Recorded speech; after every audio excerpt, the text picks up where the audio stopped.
16ই ডিসেম্বরের সকাল। ঢাকার আকাশে উঠছে অসংখ্য লাল সবুজ পতাকা। মানুষের মুখে হাসি, চোখে আনন্দের জল। অথচ একটি ছোট ঘরে নীরবে বসে আছে তাইয়িবা।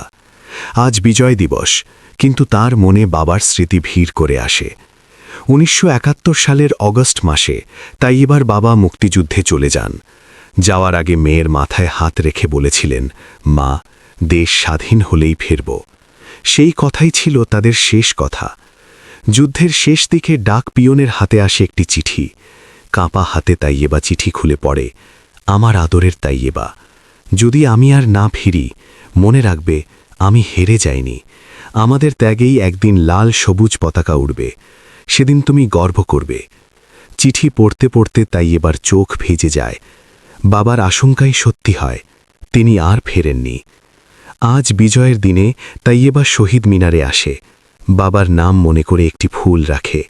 চারদিকে মানুষের জয়ধ্বনি। সে আকাশের দিকে তাকিয়ে বলে, বাবা, তুমি কথা রেখেছ, বাংলাদেশ স্বাধীন। পতাকার ফাঁকে ফাঁকে যেন বাবার কণ্ঠ ভেসে আসে, দেশটাকে ভালোবাসবে। নৈতিক শিক্ষা, শহীদের আত্মত্যাগেই আমাদের স্বাধীনতা।